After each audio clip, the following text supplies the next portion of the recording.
सोलापूर जिल्ह्याचे जिल्हाध्यक्ष, त्यानंतर ओबीसीचे पदाचे उपाध्यक्ष सन्माननीय प्राध्यापक सतीश कुलाल सर यांचा या ठिकाणी सन्मान होतोय। मी विभूती साहेबांनाच विनंती करतो आपल्या शुभ हस्ते त्यांनाही कुलाल सरांना पुष्पगुच्छ देऊन सन्मानित करा। त्यानंतर विद्यार्थी आघाडीचे जिल्हाध्यक्ष सन्माननीय आणि माझ्या सामाजिक राजकीय जीवनामध्ये मी अनेक लोकांबरोबर काम केले।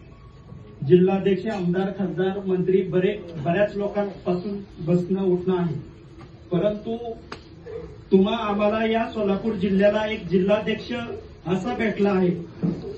खऱ्या अर्थानं जेव्हा तुम्ही त्यांच्याजवळ जाईल तेव्हा ते ग्रामसेवकापासून वर कलेक्टर, सीओ, प्रांत, तहसीलदार कुणालाही तुमची काही काम असू द्या ते डायरेक्ट फोन लावतात आणि तुमचे प्रश्न सोडवण्यासाठी 100% प्रयत्न करतात। मी जिल्हाध्यक्ष आहे, मी ग्रामसेवकाला कसा फोन लावू, पीएला फोन लावाय सांगा, असं कधीही आविर्भाव मनामध्ये न ठेवता कार्यकर्त्याचं काम हे त्याचे प्रश्न सुटला पाहिजे आणि अशा पद्धतीनं जिल्ह्यामध्ये काम करत असताना सुद्धा दादा आज या जिल्ह्यामध्ये आपण आपलं सरकार 3 पक्षाचं आहे आणि त्याच्यामध्ये सुद्धा लोकसभेनंतर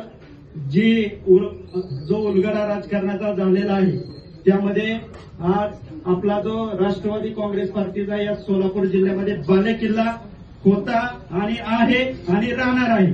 त्यामुळं आता कालच जिल्हा परिषदेच्या जिल्हाध्यक्ष पदाची सोडत झाली आरक्षणाची आणि जिल्हाध्यक्ष परिषदेचा सुद्धा जिल्हाध्यक्ष हा राष्ट्रवादी काँग्रेस पार्टीचा असेल, या तुम्हाला कार्यक्रमाच्या वतीनं मी शब्द देतो आणि या पदाधिकारी निवडीच्या माध्यमातून आपण तळागाळामध्ये पक्षाचे विचार, पक्ष बळकटीकरणासाठी पक्षाचा अजेंडा पोचवायचं काम करायचंय, पक्षवाढीसाठी काम करायचंय। आता पक्षवाढीसाठी काम करायचं म्हणजे काय, अनेक पदाधिकाऱ्यांच्या मनात प्रश्न निर्माण होतो की ज्या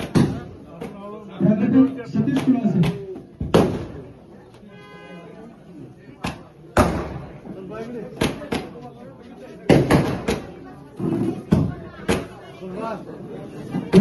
सन्माननीय